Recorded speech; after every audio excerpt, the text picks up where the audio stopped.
Hello everyone, and welcome to a short webinar on the 2022 to 2023 import-export adjustment data error notification process. This is a follow-on from a session that we had earlier in June with local authority colleagues, and just felt it would be helpful to post the session on YouTube. So this is a kind of recreation of the presentation that we did in June.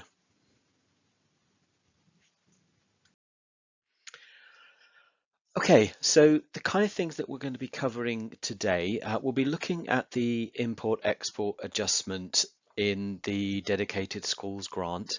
It forms part of the high needs national funding formula. We'll be looking more specifically at the 2022-23 import-export adjustment data error notification process, and we'll be looking at the changes that we have brought in for 22-23. We'll be looking at the how to complete a template, how to submit evidence, and also just sort of recapping on what exactly the import-export adjustment is and why we have this process in place. So,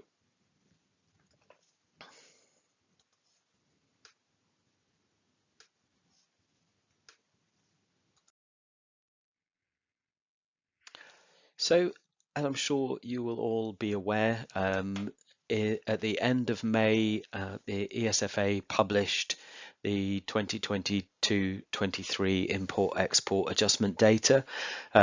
We published that to Secure Site Document Exchange alongside several guidance documents, the main guidance document, a template for submitting errors, an example template that colleagues could use. We also published a few things new for this year. Following requests from local authority colleagues, we've published a list, the contact details of local authority contacts who are looking at import-export. We've also introduced a data request form, and we've got a couple of data sharing agreement forms on the document exchange as well, and I'll come to those in a little bit later. And just to be aware, we have also published on gov.uk more sort of general advice, which you might find helpful if this is an area that's relatively new to you. So we've published the High Needs Operational Guide, information on the Dedicated Schools Grant, and information on the National Funding Formula for schools and high needs, and all of those are available on gov.uk. Okay, so to start off with, what actually is the import-export adjustment and why do we have it? So most high needs funding within the dedicated schools grant is allocated to local authorities based on children and young people who live in their area, and that's regardless of where they are educated. However, local authorities may face higher costs if pupils and students live outside their area, come into schools and colleges for which they are the provider local authority. And the import-export adjustment compensates those LAs who are facing higher costs if an institution attracts more pupils and students with high needs who live outside the area. And generally speaking, those are what we class as imports. Conversely, local authorities can have lower costs if and a local authority exports pupils and students to an institution in another authority area. And the funding adjustment is a unit funding adjustment amounting to £6,000 per pupil or student. And also worth remembering that that there are some providers that are funded directly from ESFA, and those include non-maintained special schools and special post-16 institutions. So an adjustment within the import-export data for these will show as usually show as exports to ESFA because we fund them directly.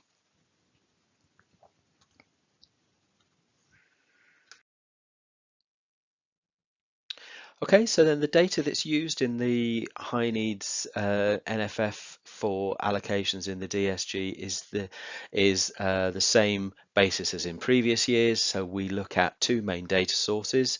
That's the January 22 school census, and that's for pupils and students who are in receipt of top-up funding in mainstream schools and academies, or are in special schools, special academies, including special free schools, and in non-maintained special schools.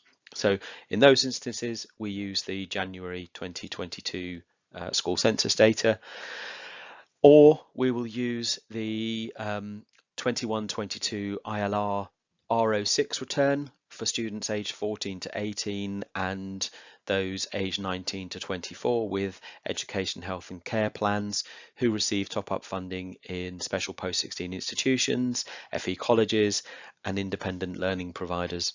I think it's also worth bearing in mind here that the import-export adjustment does not cover AP settings because due to the nature of the provision and also the data is not robust enough. So yeah, alternative provision settings are not included in the import-export adjustment process. So why do we have a data error notification process? Well, unfortunately, we know that schools and colleges can make mistakes either in their January census or the ILR, such as they may not record any students as being in receipt of top-up funding, has happened. So if a college in a particular local authority has 150 high needs students but forgets to record these on the R06, well, if all 150 of those students live in the local authority that the institution is set in, then there's no impact on the import-export adjustment, because remember, this is about compensating authorities where you've got students moving between local authority across local authorities. So if all of the students are in all of the 150 high needs students are live and study in the same local authority, then there's no impact on the import-export, so it doesn't matter.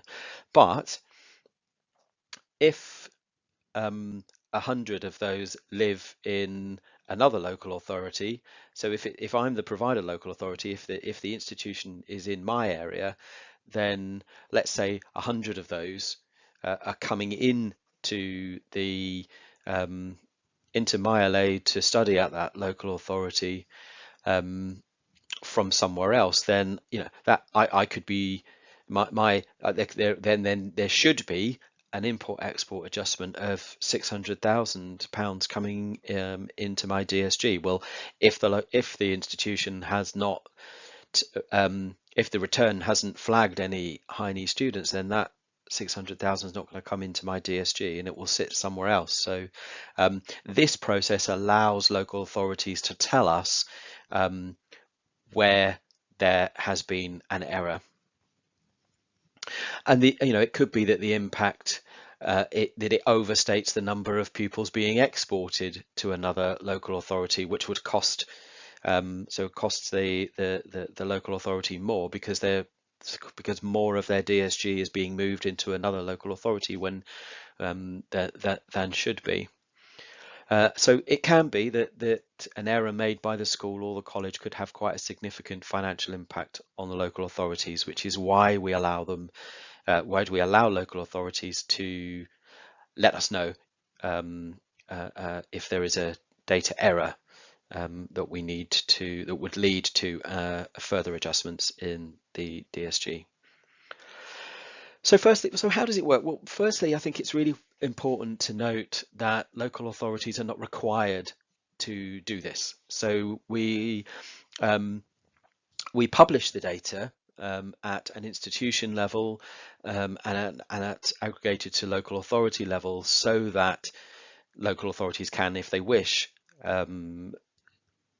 ensure that the import-export adjustment is correct. But there isn't a requirement on them to do that. Really important that if there is a data error, and if it is agreed, it's likely to have a financial impact on another local authority as we move parts of the dedicated schools grant between one local authority and another. So it's really important that that other local authority have agreed to the change, or that we can see that the local authority submitting the template have made reasonable efforts to secure an agreement with the local authority. Okay.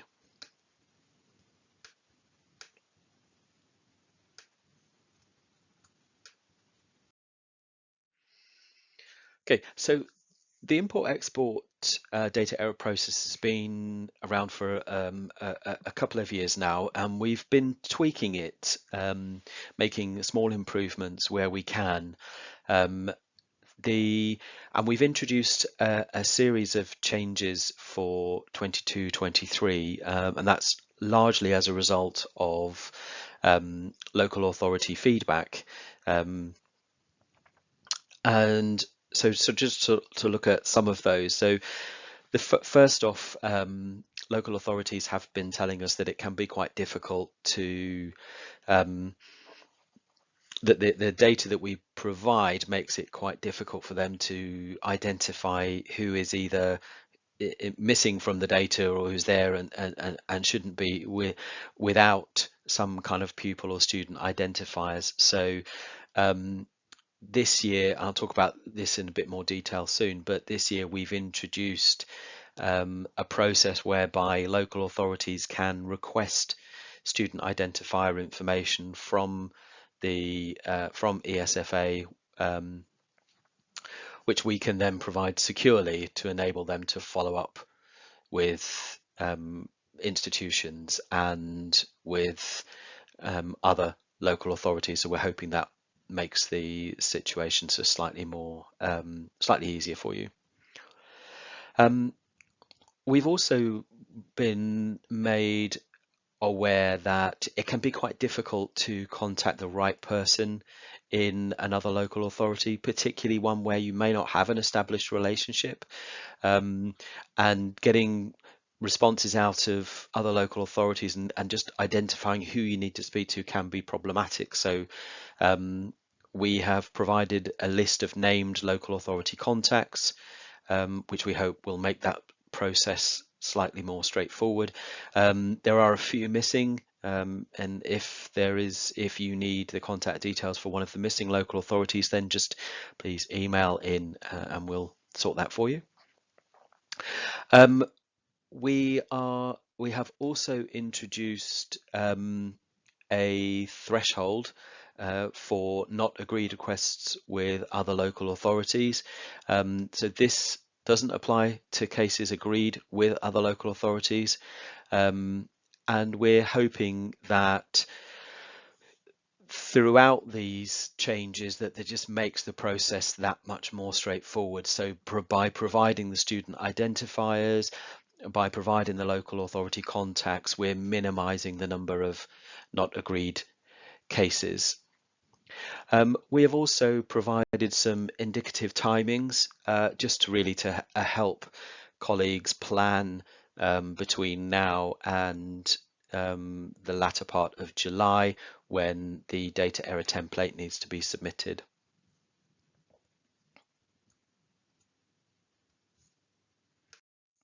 So as I've mentioned, there are a few things that we've introduced for this year, and one of them is local authorities are now able to ask ESFA for unique learner numbers or unique pupil numbers if the local authorities think there might be a data error, but in order to get to the bottom of that, they need to be able to identify the pupil or student and have that discussion either with the school and or other local authorities.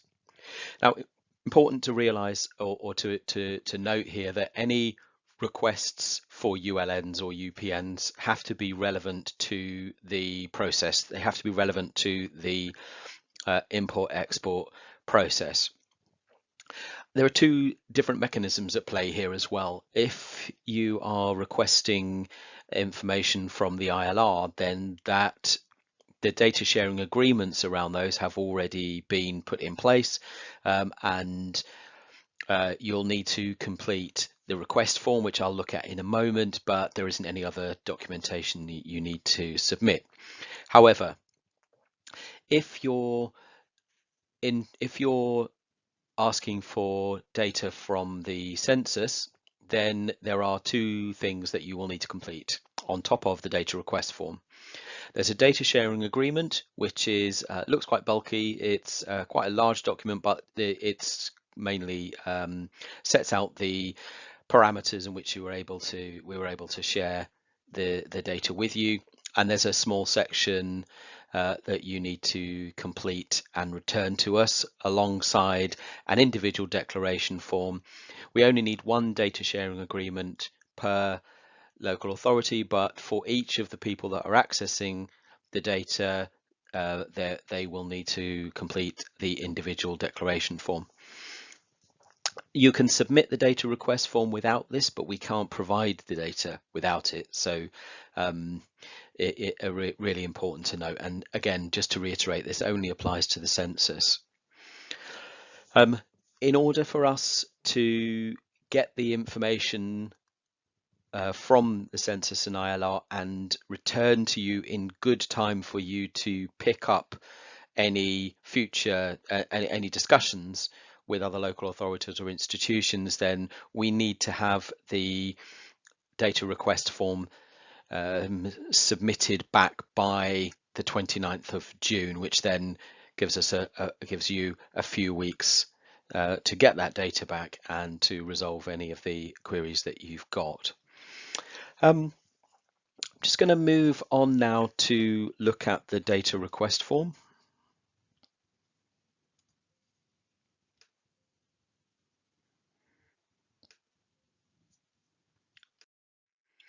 So this is the data error request form. You can see it's pretty straightforward. You need to submit your details so that we know who to send it back to, and a fairly straightforward form where you're listing out the institutions that you're asking for data for. But if we look at this example, so here we have a request from Wolford for two providers, Sky College, who are an FE institution, and the Garden Academy.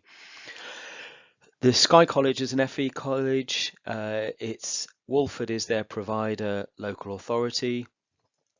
And we also need the local authority where the pupils that you're trying to get to the bottom of where they live.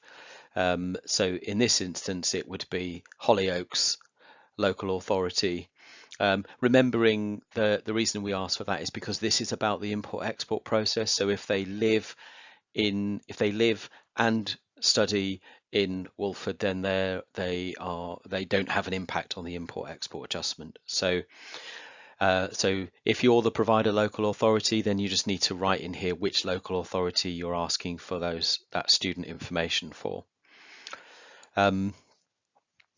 So here we can see that the current data shows that there are 10 students in there, so ESFA will respond with the unique learner numbers for each of those. Worth remembering that the import-export data relates to full-time students, so you could get ULNs back for 11, 12 plus if some of those students are part-time. And for the Garden Academy, as this uses school census data, Wolford will also need to submit both the data sharing agreement and the individual declaration form in order for ESFA to provide the information. Okay, so that's the data request form. So we only need one data form per local authority. If you find that you have any additional requests, then please send these in via email to the high needs mailbox, and then we'll make the UPNs or ULNs available on Document Exchange as normal. But we don't want you to submit a new template.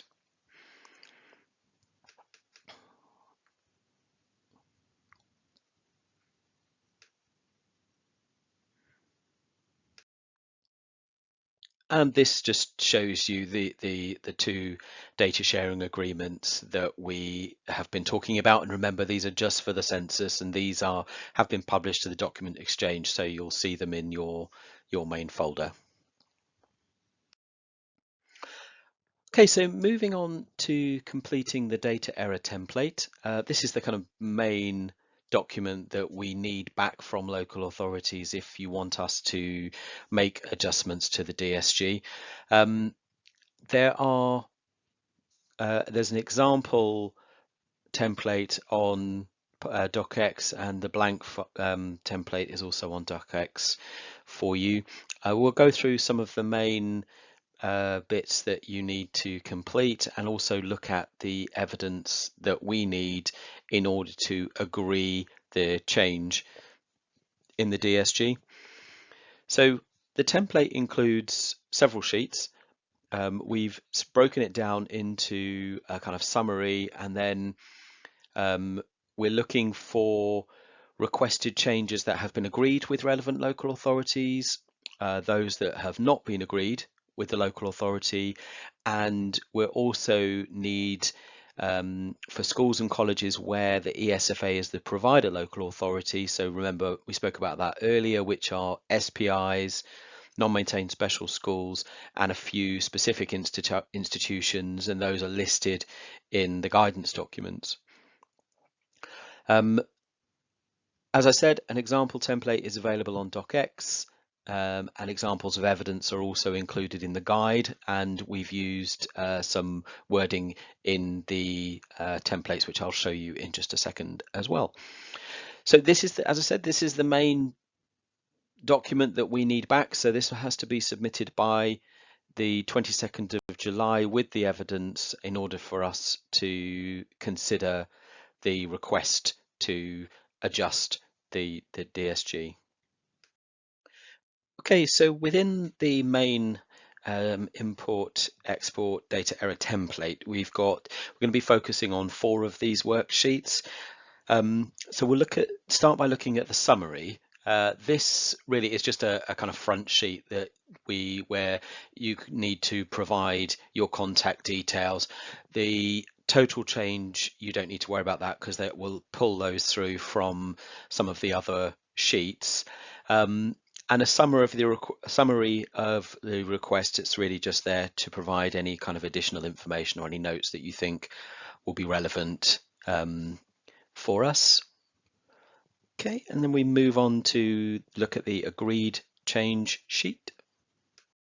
Okay, so here we have the agreed changes sheet, and this shows the changes that have been agreed between the 2 local authorities. So if we just look at the examples here, so remember that Walford is the submitting local authority, and they have agreed a net change in pupils and students between themselves and Brookside of -5 students, and that would amount to -30,000. Now, because these are agreed between the 2 local authorities, we don't really need the same level of detail that we would do with the not agreed changes. So these are net figures, so there could be numerous institutions that sit behind these data, and we don't really know the details of the individual elements that make up this -5. But if I just go through these with you, so column C for Brookside, you'll see that there are, excuse me, that they have agreed that there are an additional 7 students coming from Brookside into Wolford, so those are 7 additional imports. And column D, you can see that there are an additional 12 students that live in Wolford that are studying in Brookside. So there's 12 exports from Wolford's perspective. So the net change there is -5. Similarly, Wolford has agreed that there are an extra 20 students or imports coming into Wolford from Emmerdale, and that there are 5 fewer Wolford residents studying at a provider in Emmerdale. So a difference of -5 exports. So this would give them an overall adjustment of 25 students or 150,000 that would need to move between Emmerdale and Wolford. And that 25 is made up of an additional 20 imports and 5 fewer exports.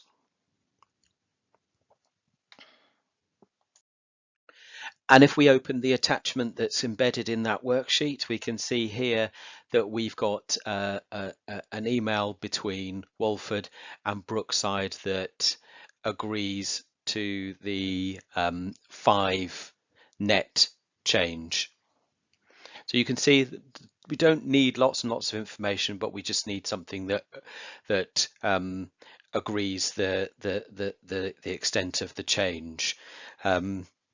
And you can find examples of text to use between local authorities and when you're writing to institutions in the guidance document. So I'd recommend you have a look at that as well, so that what you're asking for is very clear and certainly helps us when we're trying to assess whether we can agree to a change or not.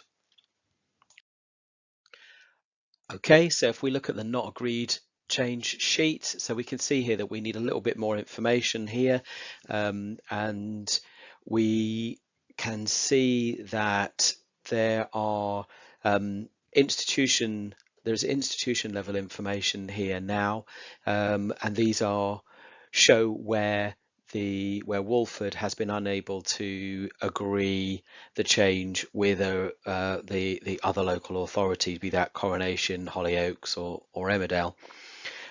So if we look at Hollyoaks here, so if we look at Skye College and Hollyoaks in row 8, what we can see here is that the local authority, so Wolford, had received an email from Skye College confirming the data errors across a number of local authorities, and that there were in fact fewer students, so 3 fewer students coming into Wolford to study at Skye College from Hollyoaks than appears in the data in the published adjustment data. Hence here you've got in column H, you've got -3, and that would be the net change is the same, so -3 and an adjustment to the DSG of -18,000.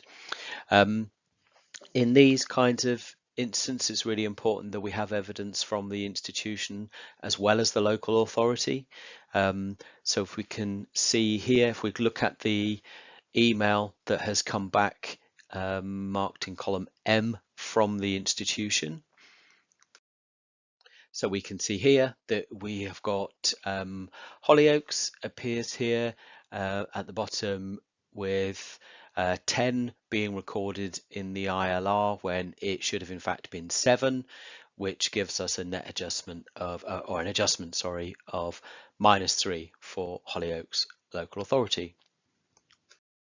So then back in our not agreed sheet, again, if we're looking at Hollyoaks, we've seen that that Wolford had got an email from the institution confirming the data errors.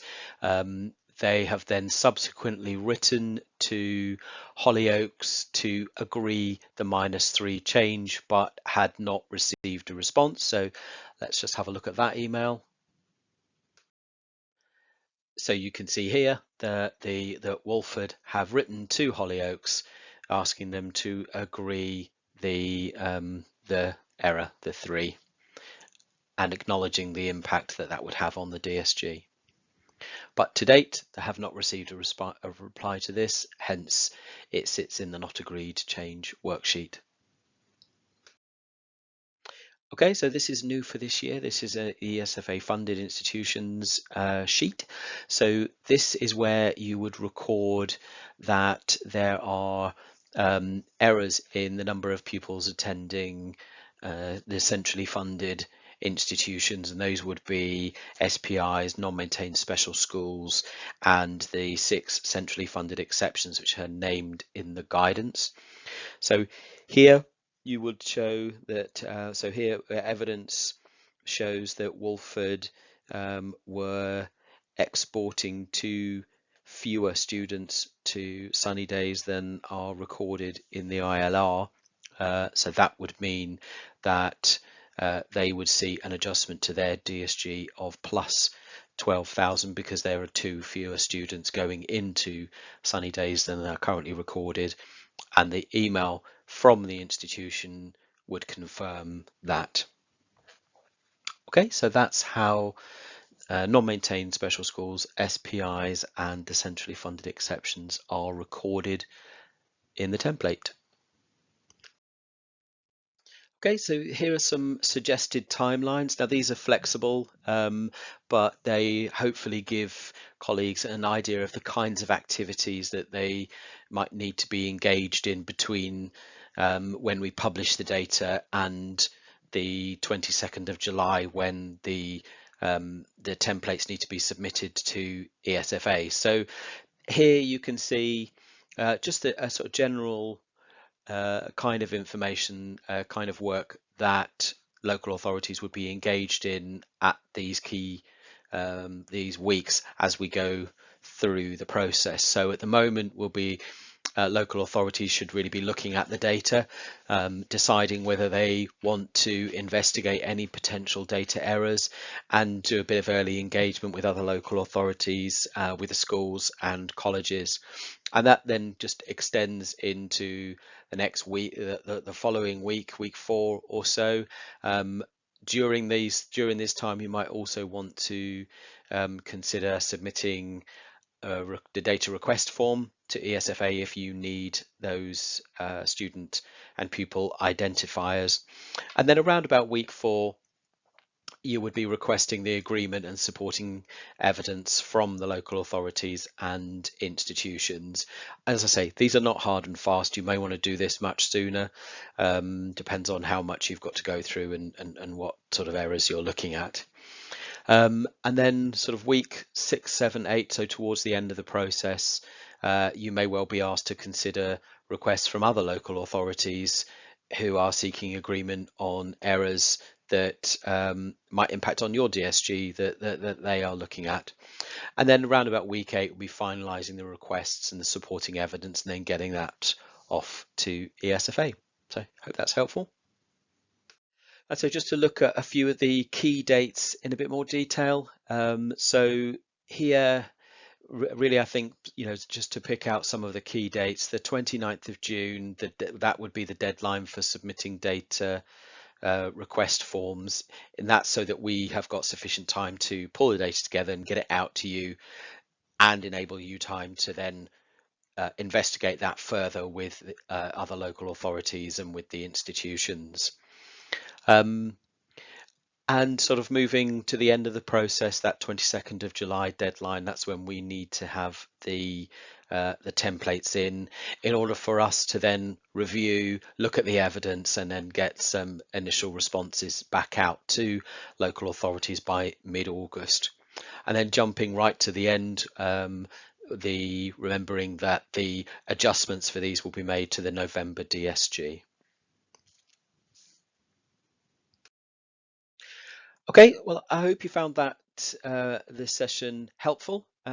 Please, if you have any questions about the import-export data error process, then to send them to the ESFA at the High Needs mailbox, and the address is on screen there. So, okay, thank you very much.